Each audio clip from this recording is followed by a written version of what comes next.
Akhirnya gue datang ke suatu acara, Aryonya Nucanya. Iya, Aryonya Nuca. Emang apa yang kamu rasain pada saat orang itu bilang, oh Aryonya Nuca ya gitu? Emang kenapa? Emang gue cuman bagus sebagai punyanya Nuca aja ya, aman Nuca aja ya gitu loh. Ada hal-hal seperti gitu. Tapi ya udah nggak usah diperpanjang. Harga diriku sedikit belum tahu aja nih gitu. Sama Mas, I don't know how you feel gitu ya. Tapi ingat gak sih Mas Pandu dulu pada saat kapan tuh awal pertama kalinya nih Mas Pandu ada nama belakangnya Pandunya Ria Miranda. Dan orang tuh bilang kayak lo ngekor doang sama istri gitu.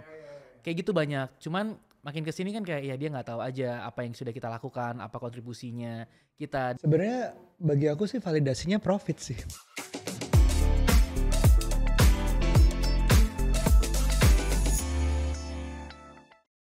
Halo parents, apa kabar? Kembali lagi di podcast Curhat Babu, curhatnya Bapak dan Ibu. Hai semua, Bu aku mau cerita langsung ya. Apa curhat apa? Aku mau cerita, langsung mau curhat. Jadi waktu itu di hari mana aku kerjanya banyak di rumah, kamu waktu itu adalah meeting kantor ke Parent Talk, ya pokoknya muter-muter lah kamu hari itu. Biasalah bapak-bapak kalau di rumah kan bangga sok-sokan ngurus anak. Kalau udah sekali ngurus anak ngurus rumah pasti teriak tuh. Padahal kalau ibu yang lakuin tuh biasa aja. Benar, itu pekerjaan ibu sehari-hari, tapi kalau bapak yang ngerjain langsung pamer. Pamer di sosmed harus pamer. Jadi pagi nganter anak, harus nemenin anak apa sampai apa. Terus ada satu acara aku harus datang. Terus kenalan sama orang, iya apa kabar? Terus ada dikenalin sama orang lain. Oh iya, Aryonya Nuca ya. Wah, kalau udah kayak gitu, biasa-biasa kalau di sekolah dipanggil kan papanya ini, mamanya ini, anaknya. Nah ini akhirnya gue datang ke suatu acara, Aryonya Nucanya. Iya, Aryonya Nuca. Emang apa yang kamu rasain pada saat orang itu bilang, oh Aryonya Nuca ya gitu? Emang kenapa? Sebenarnya sih satu hal pertama merasakan apa yang kamu rasakan mungkin selama ini. Karena kamu beberapa kali memang dikenalkan sebagai Nucanya Aryo ya gitu. Kayak roda berputar gitu ya. Tapi ada satu lagi sebagian dari aku tuh kayak emang gue cuman bagus sebagai punyanya Nuca aja ya, aman Nuca aja ya gitu loh. Ada hal-hal seperti gitu. Tapi ya udah nggak usah diperpanjang. Harga diriku sedikit belum tahu aja nih gitu. Rada tergocek gitu rasanya ya. Agak gemes gitu.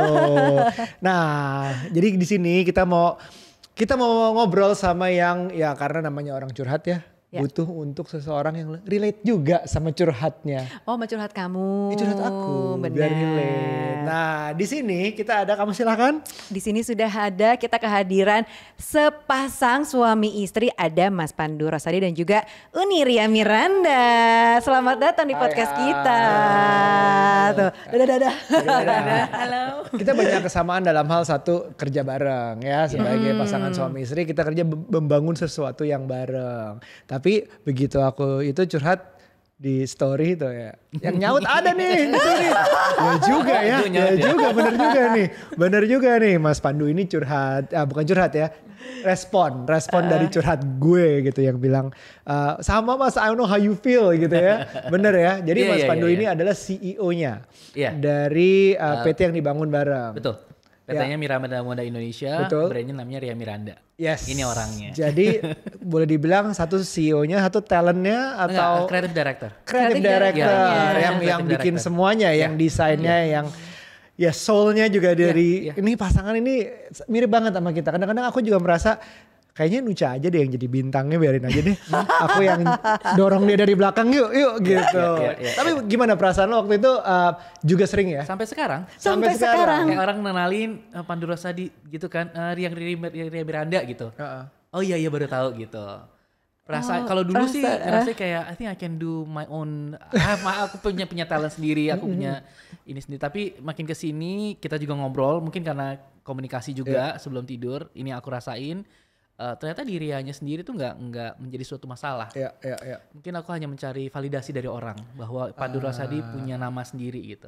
Tapi mungkin kalau lebih mudah dikenal Pandunya Ria, ya nggak apa-apa juga sih sekarang. Nggak apa-apa juga sekarang ya. Oh gitu. Sekarang berarti udah bisa menerima. Sekarang sudah berdamai. Karena udah berdamai dengan itu yang berontak kan diri dengan dirinya sendiri gitu. Kenapa gue dikenalinya ada embel-embelnya Ria di belakangnya gitu. Jadi itu dulu. Jadi pertama yang dilakukan adalah salah satunya ngobrol ke Ria. Coba aku tanya dulu, kamu gimana perasaannya? Kalau dulu, kalau kamu sekarang nih Aku sih seneng ya. Seneng apa maksudnya? Seneng kamu membawa nama-namaku gitu loh. Jadi gitu. Aryonya Nucha tuh buatku kayak, berarti aku lebih dikenal daripada kamu. Nah tapi is that okay with you kayak gini? Nggak apa-apa, roda berputar aja. Tadinya soalnya kalau Nuchanya Aryo ya gitu. Jadi buatku kayak kalau sekarang jadi Aryonya Nucha, ya nggak apa-apa dong gantian kita gitu. Tapi ingat nggak sih Mas Pandu dulu pada saat kapan tuh awal pertama kalinya nih Mas Pandu ada nama belakangnya Pandunya Ria Miranda. Nah ingat nggak tuh? Mungkin kalau dulu masih deket-deket kan ya supaya tahu kita pasangannya gitu kan. Tapi ketika kita mulai kerja bareng dan memperkenalkan secara profesional ada nama Ria Miranda di belakangnya, itu mungkin sejak awal bareng ya dari 2012. Dari 2012 dan orang tuh bilang kayak lo ngekor doang sama istri gitu. Kayak gitu banyak. Cuman makin kesini kan kayak ya dia nggak tahu aja apa yang sudah kita lakukan, apa kontribusinya kita. Dan tadinya tuh aku mau kayak ngasih tahu tapi kayak gak usah deh, itu hanya mencari validasi. Balik lagi. Cuma mencari validasi aja sih. Oh gitu. Sebenarnya bagi aku sih validasinya profit sih. Gak berhubung kan. Bener juga sih. Mbak Ria waktu pertama kali didiskusikan itu gimana nih? Nah awalnya malah gak tahu kan, statement itu kan dari luar. Dari luar gitu, betul. Bukan kita yang bikin gitu, lama-lama keganggu juga gitu. Akhirnya kita obrolin, kita bahas. Terus ya dari aku sendiri aku gak ngerasa kok kayak itu hal yang bikin malu mungkin atau kayak apa, itu kan kata orang, kata luaran gitu, dan aku sendiri nggak nganggep itu sesuatu yang kayak nggak perlu lah itu. Iya benar ya, setuju. Tapi kan memang harus ditenangkan. Iya. Lama nggak sih prosesnya untuk menenangkan itu? Cukup lama kayaknya. Cukup lama. Karena kan kita kalau nikah kan sebenarnya 80% kan ngobrol ya. Iya betul, setuju. Apapun sebenarnya aku ngobrol sama dia tuh santai banget dan enak banget dan bisa mengungkapkan perasaan tuh secara enak. Nah untungnya Ria ini orang yang beneran bisa meredam my ego dan my ambition semuanya tuh kayak she keeps me grounded gitu loh. Gak boleh sombong, gak boleh terlalu ketinggian mimpinya, gak boleh terlalu ambisi, nanti jadi gak balance. Karena kita bukan hanya ngejar karir aja tapi ada keluarga juga yang harus dibalancing. Jadi buat Ria, buatku gak ada masalah ya apa kata orang. Yang penting kita sama-sama tahu uangku, uang kamu juga bareng-bareng. Setiap dia mau beli sesuatu juga izin ke aku, jadi aku masih punya rasa sebagai kepala keluarga di rumah. I see. Gitu. Tapi kalau secara profesional di kantor, itu tadi kita harus balancing tuh. Kadang-kadang ada egonya aku, Ria yang ini, itu balancing sih. Nah kita tuh misahin banget antara di pekerjaan sama di rumah gitu. Oh bisa? Nah, caranya kita nggak bisa. Kita nggak bisa. Itu 15 tahun belajar. Oke, 15 tahun. Kita 3 tahun lagi. Semalam aja kita ngobrol di tempat tidur ya. Anak-anak ada di sebelah juga kita cuekin, ngomonginnya kantor. Sama. Apa ya, ketika di kantor tuh ya aku kan as a creative director gitu, pokoknya semua ide kreatif itu aku gitu. Terus kalau Mas Pandu kalau suka beride itu kadang suka direct ke tim gitu karena CEO kan gitu. Terus tim sampai bingung, aku harus dengerin siapa nih gitu. Nah dari situ tuh obrolan kayak boleh nggak lewat aku dulu gitu. Ada tuh obrolan. Ada gitunya. Sebenarnya berproses, awalnya sempet kayak kesel ngambeknya sampai rumah, iya juga gitu. Baru kemarin juga ada. Kemarin banget meeting kan. Aku sebenarnya cuma nanya doang di meeting, kok kamu diam aja sih gitu. Gak usah tanya aku yang ini, aku tanya. Jadi salah. Yang dia bilang gak boleh gue lakuin. Terus lagi drain banget, udah sore meetingnya, lagi puasa, terus kayak udah kedinginan. Terus aku tanya gimana menurut kamu gitu kan. Kan aku bilang gak usah tanya, aku gak bisa mikir gitu. Jadinya kan di depan. Oh iya benar. Gak usah ditanya kayak gitu ya. Tapi gue juga sering gitu. Maksudnya gue tau lah, maksudnya suami harus bisa mengerti. Tapi ilmu relationship yang lain jangan berasumsi. Kamu harus menanya kalau ada apa-apa. Ya udah, dia udah lagi bete, sering gue tanya juga, kamu kenapa? Apa ya ada yang salah deh? Kamu kenapa? Terus gue teror gitu nanyanya. Padahal lagi gak pengen ditanya. Kadang kalau kita tuh sebenarnya ributnya gara-gara masalah konten nih. Aku tuh kadang gak ada bandwidthnya nih untuk ngurusin bikin konten gitu kan. Terus dicecer mulu, kamu udah bikin konten yang ini belum? Belum. Kamu udah ini belum? Kamu gak tahu ya, aku lagi ngurusin anak-anak sekolah. Ya kan, lagi anak sekolah ini kan lumayan riuh kan, banyak perintilannya. Kan dia juga gak bantuin nih perintilan-perintilan yang harus dibeli ya kan. Terus jadi aku buat bikin konten tuh udah prioritas kesekian nih nanyain dulu. Ya udah kalau kamu gak mau bikin konten, aku yang syutin aja deh. Gak usah ntar aja gitu. Maksud kita baik ya Pak ya? Iya maksudnya baik kan, demi perusahaan yang jalan. Nah ini tuh kayak ngelihat, ini mungkin ada correct me if I'm wrong, ada otak kanan dan kiri yang berjalan agak berbeda nih kalau di kepala orang. Jadi kalau di bisnis gue juga ngeliatnya suka kayak gitu. Seseorang yang very talented, misalnya yang nggak bisa, belum tentu bisa jualan. Betul. Gitu. On the other hand, jadi kayak misalnya yang jualan mungkin nggak ada hal yang dijualanin misalnya. Kalau gue menuju kayak gitu, misalnya ini kayaknya Nucha bisa nih. Tapi dia sibuk, tapi dia ada kerjaan lain, tapi cuman kayaknya bisa nih. Tapi kalau dia yang jualan sendiri belum tentu gitu. Jadi gue dorong atau gue yang jualanin dia gitu. Itu gue same nggak? Sama. Ria bikin sebuah koleksi, aku mikirin panjangnya. Jangan sampai koleksi ini hanya sampai selesai di situ aja. Kita pernah ya di tahun ke-10, aku kayak pengen muntahin semua ideasnya. Kita showcasing semuanya. Mulai dari Ria Miranda tuh dari bangun tidur sampai tidur lagi. Miranda Living, Miranda Cafe, bikin buku. Semua kita bikin di 2019. Abis itu 2020 bikin apa lagi ya? Karena udah kita muntahin semuanya. Gitu. Jadi sebenarnya itu juga ada strateginya ketika punya ideas tuh. Kita bagi mau berapa lama, tarik lagi, jangan sampai ide itu keluar semua, tapi habis itu draining, kehabisan ide gitu. And that's your part kan. Nah kayaknya gitu tuh. Jadi kalau seniman dipaksa atau diharapkan untuk jualan juga, bisa aja mungkin, tapi mungkin seninya nggak pol gitu. Karyanya bukan karya yang terbaiknya, bisa jadi. Gitu ya. Atau karyanya terlalu idealis, jadinya nggak bisa diserap sama customer. Benar. Gitu. Nah makanya kombinasinya mungkin cocok kayak gini. Benar. So far tapi Uni ngerasanya cocok tuh dengan kombinasi seperti ini. Udah, ini kan berarti jadi soul-nya kan? Iya kan, Uniria sebagai soul-nya, sebagai brand-nya, sebagai produknya, terus Mas Pandu membantu untuk gimana caranya bisnisnya. Iya, ketika ngedesain itu aku ngeluarin idealisnya aku, tapi kadang ngelihat juga gitu nih, kayak produk ini berjalan apa enggak gitu, ini laku apa enggak nih gitu. Oh ternyata emang harus dibagi ya gitu, kita harus tetap dengerin sisi otak mana nih? Otak bisnis, kiri. Kiri dan kanan itu harus balance gitu. Nah mulai tuh mungkin 10 tahun pertama tuh aku mulai bisa nerima, akhirnya ada tuh brand-brand lain kayak brand-brand lain maksudnya ada si Home Living, aksesoris turunan. Yang tadi aku aku fashion aja gitu. Dan ya ternyata Mas Pandu ya udah jalan gitu, kalau emang kamu mau dengan brand-brand yang baru itu ya silahkan gitu. Ternyata beneran kayak semuanya keluar di satu waktu, tapi akhirnya nggak fokus. Kita nggak fokus, kita nggak bikin tim, nggak ada planning panjangnya untuk setiap lini-lini baru itu. Pengen ada aja gitu. Oh gitu, tapi sangat terbantu ya ada Mas Pandu yang untuk mikirin jangka panjangnya branding dan lain-lainnya gitu. Uniria suka ngerasa nggak atau pernahkah merasa ini kan brandnya adalah nama sendiri, kayak misalnya aku punya brand nih, bukan Parentalk lah, Nucha Bahri gitu kan. Ya aku agak gede kepala mungkin kalau misalnya Pak Aryo bantuin gitu. Jadi seolah-olah lah ini kan punya aku. Kalau nggak ada gue nggak bisa nih, nggak ada nih gitu ya. Iya di akunya kan gitu kan. Ada nggak sih perasaan dari seorang Uniria untuk seperti itu? Karena brand Ria Miranda tuh udah kayak paling sustain. Ya menurutku ya. Kan kita tahu nih perjalanannya gitu ya. Dari 2009 ya? 9. Iya perjalanannya, terus maksudnya dengan banyaknya juga arus apalagi fashion, hijab dan lain-lain gitu ya. Industri ini kan banyak banget gitu yang bermunculan. Tapi ini salah satu brand yang paling sustain menurutku. Nah amin. Itu tuh gimana perasaannya, terus ya tadi kan pasti ada perasaan besar kepala gitu gak sih? Enggak ya?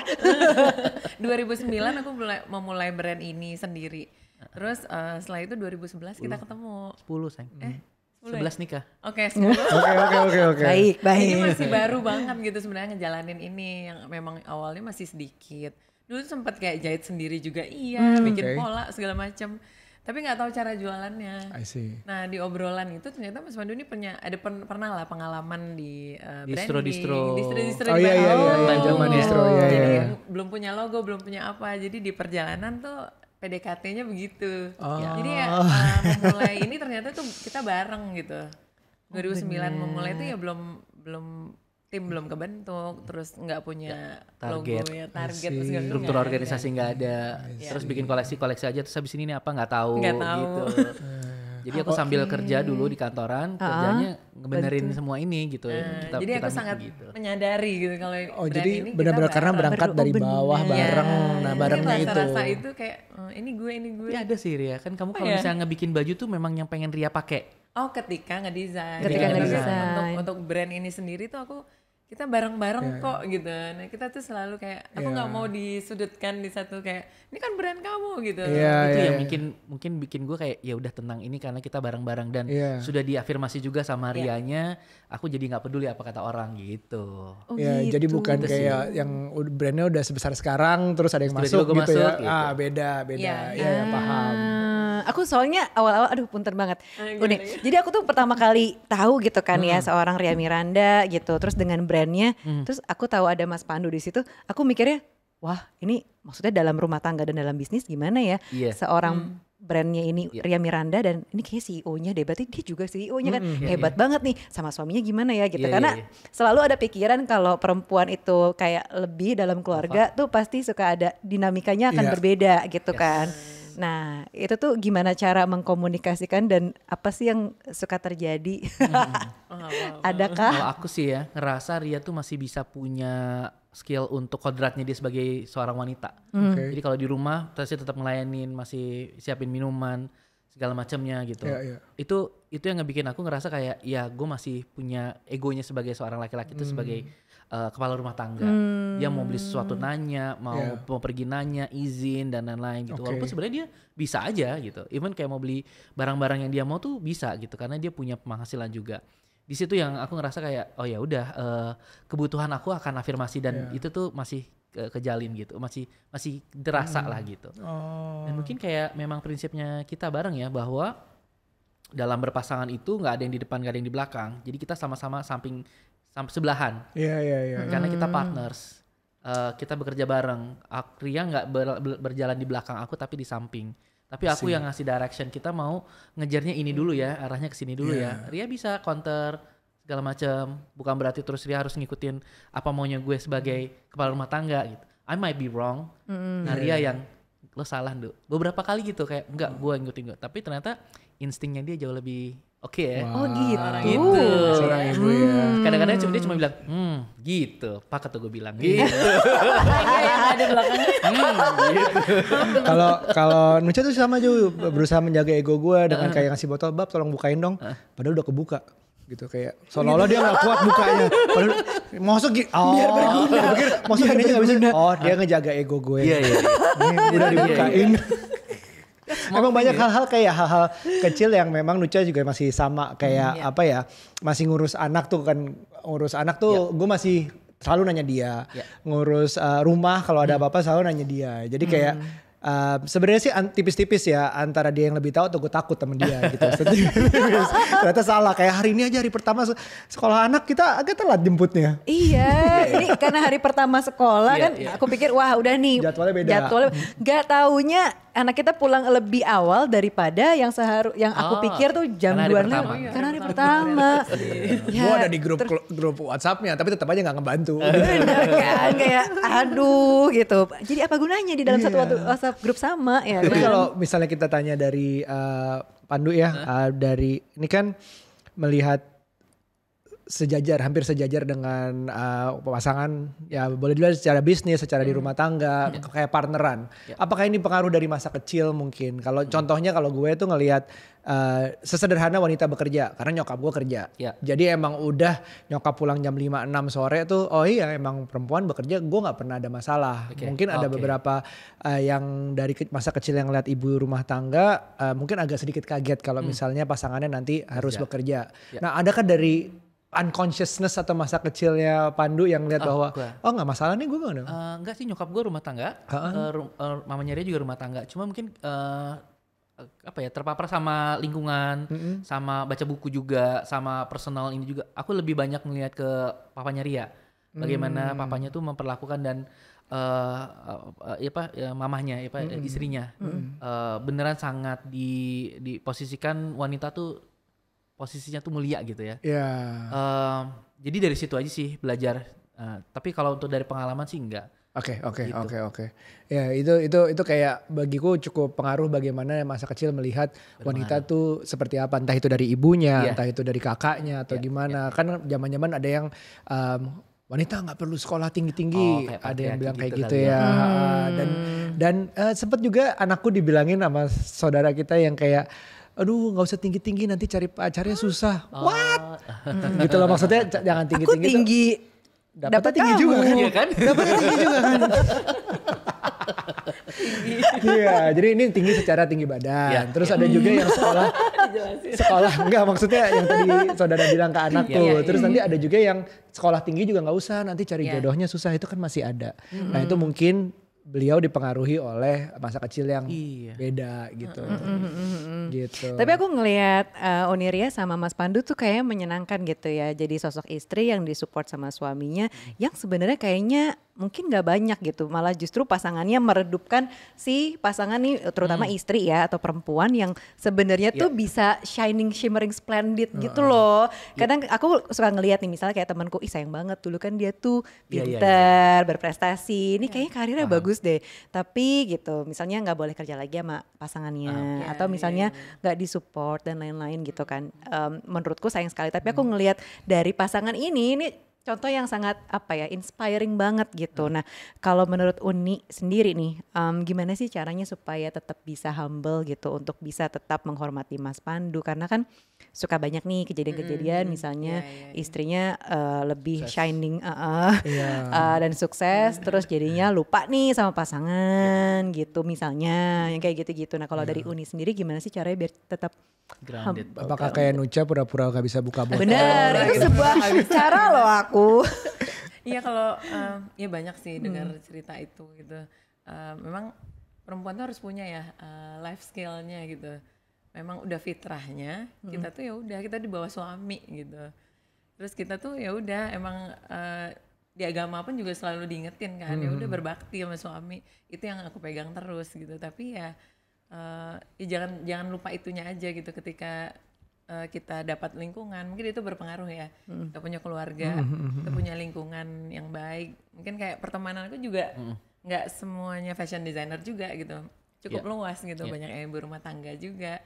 Di situ kali aku tuh bisa, ada cerita-cerita lain ya gitu. Teman-temanku yang ibu rumah tangga atau teman yang dokter gitu pasti punya cerita yang lain. Nah di situ tuh ketika berbagi cerita, aku juga punya cerita sendiri ya yang aku butuh support dari mereka. Nah itu carilah lingkungan yang bisa sharing. Dari sekitar, jadi emang circle pertemanannya juga gitu ya. Bener sih, kita juga suka ini ya kayak berteman atau punya teman-teman couples yang memang punya mungkin hobinya hampir sama dengan kita, yang kita juga saling terinspirasi sama cerita-cerita mereka gitu. Umurnya nggak jauh ya gitu Itu yang sebenarnya emang salah satu cara supaya mungkin kita lebih humble dan saling menghormati satu sama lain jadinya, karena kita juga belajar dari cerita-cerita temen kan, ada kejadian ini, kejadian itu, terus jadi kita ngebahas, si ini suaminya begini, si istrinya gini, gitu tuh jadi menginspirasi ya. Betul. Kamu sebenarnya kan kuat ya ngangkat galon ya. Siapa? Aku bisa. Cuman butuh aku bisa. aja. Bisa. Cuman kan aku pengennya memvalidasi kamu. Ya kan tugas gue cuma bukain botol sama angkat galon. Tapi ada satu hal juga yang Ria lakukan setiap, kita kan selalu ada annual show setiap akhir tahun ya, atau fashion show. Itu yang kan, kemarin Nucha datang ya? Nucha datang. Yang gue datang gue gak berani gue turun. Padahal datang aja. Padahal ada Arya cuman, kamu gak usah tuh. Ini kok beda banget nih. Iya. Nah itu kan abis event tuh selalu banyak sanjungan, banyak congrats gitu. Nah Ria tuh gak mau pegang handphone untuk ngeliatin semua sanjungan-sanjungan itu. Jadi yang ngebalas-balasin dulu-dulu tuh gue tuh thank you, reply semuanya. Gitu. Sekarang itu tujuannya supaya dia nggak tinggi hati lah ya atas achievementnya dia. Udah selesai, and then what nextnya it's another things lagi gitu. Jadi jangan sampai euforia kesuksesan itu tuh dinikmati, jadi senang, jadi bikin dia tuh terbang gitu. Nah mungkin itu Mas Pandu bisa mentranslate hati aku ya gitu. Pokoknya setiap show itu benar aku nggak mau lihat handphone seminggu. Waktunya gitu. sama anak-anak. Seminggu sampai. Iya, seminggu kayak nggak mau gitu, jangan dibahas dulu. Jangan dibahas dulu. Gitu. Jadi pengennya kayak ya udah leave it that way aja gitu. Iya. Paham sih. Tapi kan ya memang takutnya memang itulah kayak kalau dari bisnis ya spike-nya terlalu tinggi, apalagi naiknya terlalu cepat, jatuhnya juga bisa cepat juga gitu. Jadi mungkin tuh menjaga perasaan, menjaga ego yang dilakukan yang iya bagus juga idenya, bagus banget itu. Aku juga dong tolong pegangin handphone aku. Makanya boleh aku bikinin konten. Diposting di aku postingin. mendadak punya admin. Punya dibajak suami gitu. Nah nextnya apa nih kalau untuk the brand itself atau expand kemana atau apa, what's on your heads? In terms of business emang semester 2 ini lagi beberapa expansion juga, buka di mall dan ada relokasi toko yang lebih besar lagi. Oh, Oke. Tapi untuk di biggest plan-nya juga di akhir tahun di bulan November akan ada annual show lagi. I see. Jadi celebrating 15 years of Ria Miranda. Terus kita juga menampilin gaya barunya Ria Miranda yang dia coba ngelepas jati dirinya dia tapi brand DNA masih untuk mengikuti sekarang generasi Z. Gaya yang sekarang yang lebih fresh, lebih young. Kayak gimana nih? Kayak gimana bisa nih? pakai baju ini setiap hari gitu. Oh gitu. Ih keren banget. Gen Z. Aku sih udah seumuran sih, aku emang Gen Z, bener. Aku pakai gengsi bukan Gen Z. Gitu. Oh gitu. Ya sibuknya lagi itu nanti bulan November di Intercon Pondok Indah lagi. Oke. Sama lagi ke situ, persiapannya di situ. Wah keren. Kemarin tuh akhir tahun kemarin itu keren banget show-nya. Boleh disanjung sekarang nggak tapi? Oh udah aman. Udah lewat. Itu bagus banget di segala detailnya semuanya. Aku membayangkan pas Uniria keluar terus dikasih bunga sama Mas Pandu sama anak-anak. Ih seru banget kayak. Itu tahun itu kemarin aja karena tahun lalu tuh tentang selaras. Bagaimana aku appreciate Ria untuk bisa menyelaraskan semuanya, makanya gue tampil. Biasanya gue gak mau tuh ngasih bunga. Udah lewat lah. Nah, tapi untuk yang kemarin tuh ada suara-suara dari teman-temannya Ria. Iya benar. Gimana Ria Miranda as a brand and as friend bisa mempengaruhi hidupnya dia bisa lebih selaras. Setiap tahun tuh kita ada tema cerita gitu. Selaras. Jadi tahun lalu gue ngasih bunga, anak-anak maju ke depan. Ini temanya yang tahun ini? Yang akhir tahun ini apa nih? Belum atau belum? Nggak boleh ya? Oh belum. Nggak apa-apa. Ditunggu. Nanti gue datang deh. Ditunggu ya. Boleh. Nanti namanya sebelah. Mungkin lebih proper, lebih siap hatinya. Nanti tempat duduknya Nuca, Arionya Nuca. Wah iya bener juga. Gak apa-apa. Untung masih sebelahnya bukan belakangnya gue. Iya. Aduh, itu kebetulan. Ya, oke. Good luck ya, good luck. Itu I'm always amazed with your dynamics relationship, entah itu di bisnis atau di personal. Nah, kalau next di personal as in kayak apalagi gitu yang ada, apakah ada brand baru atau apa? Kalau aku personal, aku lagi pengen coba ada satu grup gitu. Jadi aku nggak jadi CEO-nya Ria Miranda, nanti akan ada regenerasi. Wow. Harus ada regenerasi yang supaya kita nggak terus-terusan di situ. Ada refreshment juga. Kalau aku sih itu, tapi kalau Ria mungkin ada. Kalau Ria pasti ada batasnya juga ya. Jadi kreatif directornya sampai kapan sih gitu. Ya itu mencari talent-talent baru lah yang bisa nge-replace nanti. Gitu. Kok sama sih kayak kita ya? Itu challenging kayaknya ya. Challenging. Dan itu kayak karena faktor U ya. Kita juga lagi mikirin kayak gitu nih regenerasi. Bener. Ya bener. Nggak mau ya. Nggak mau. Denial. Tapi emang yang dari bisnis yang paling sulit adalah untuk meregenerasi itu. Bukan karena mungkin kitanya nggak mau. Tapi ya talent-talent itu yang belum kita lihat mungkin ya. Bukan mereka nggak bagus ya. Tapi kayak harus ada kitanya gitu gimana ya. Karena pasti sulit untuk menurunkan soul atau jiwanya. Iya apalagi secara brandnya udah Ria Miranda. Terus kalau misalnya ya udah beda orang, udah beda lagi kayaknya mungkin rasanya. Lagi, ya challenge-nya ada lagi tuh. Itu sih kayak kita kayak nggak bakalan gini terus ngantor terus tiap hari kan ada anak-anak yang mesti fokusin juga apalagi udah ada yang SMP. Udah kita beda sekolah semua sekarang. Bener, kita juga ya beda sekolah ya. Kayaknya tukeran aja kali kita ya. Boleh nggak kalau aku jadi creative director, Uniria jadi director? Bisa ya. Tapi terakhir juga pengen tahu dong kerja atau pembagian kerja nih selama membangun brand Ria Miranda. Ini selalu sama terus kah? Misalnya Unia jadi creative director terus, Mas Pandunya jadi CEO terus, atau ada di dalamnya apa ya kayak ganti-ganti perannya gitu kah atau gimana? Kalau Ria sih dari awal jadi creative director. Cuman ada momen-momennya yang Ria misalnya habis lahiran, lahiran anak ketiga cukup panjang durasi cutinya. Gue coba replacing di situ. Tapi gue coba beberapa kali bikin koleksi, ternyata nggak cuan men. Ternyata gaya gue nggak bisa dimasukin gak ke bisa, itu. Jadi kayak memang kalau untuk urusan desain, I'll leave it to the team. Bahkan yang menggantikan Ria aja nggak bisa Pandu ya untuk director ya. Gimana harus cari nextnya nih.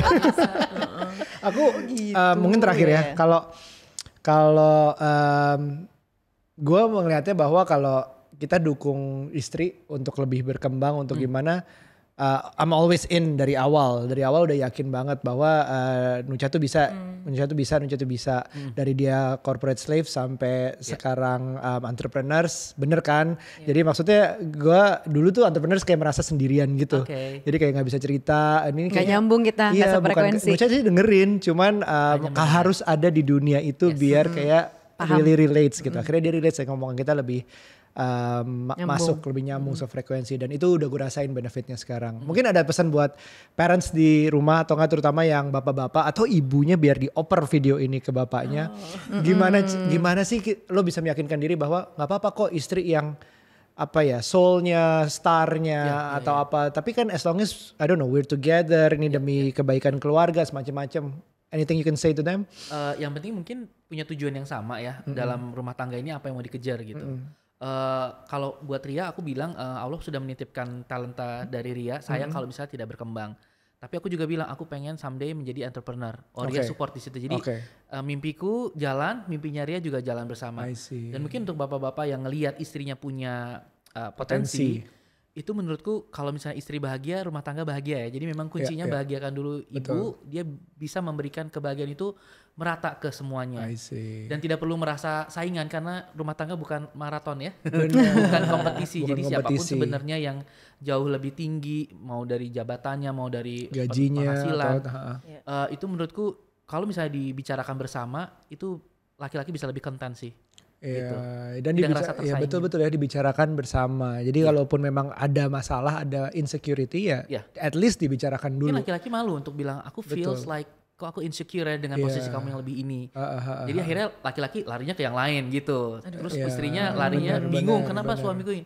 Padahal suaminya yang insecure, tidak dikomunikasikan, jadinya nggak nyambung. Gitu. Dan untuk para istri juga harus bersiap kalau suaminya memang ngomong insecurity-nya. Jadi bukan, kadang-kadang tuh para suami tuh ada teman-teman juga yang curhat mau ngomong sama istri atau pasangan tentang masalahnya itu macam-macam alasannya. Satu, bisa aja istrinya nggak ngerti akan masalahnya. Kedua, malah panik atau malah menyalahkan. Jadi atau bahkan menyudutkan bahwa kamu gimana sih gitu-gitu. Ya udah, atau ya memang akan susah. Jadi komunikasi itu memang harus dari dua arah. Mau suaminya begitu udah kebuka tapi istrinya juga langsung dibanting lagi atau tambah bikin parah, ya sulit juga gitu. Jadi memang komunikasi both ways ya. Iya, kita terus belajar kok sampai sekarang, masih belum tahu gimana caranya ngelihat mimiknya Ria gitu ya. Harus gimana, apakah gue ngomong atau enggak. Aduh salah gue ngomong lagi.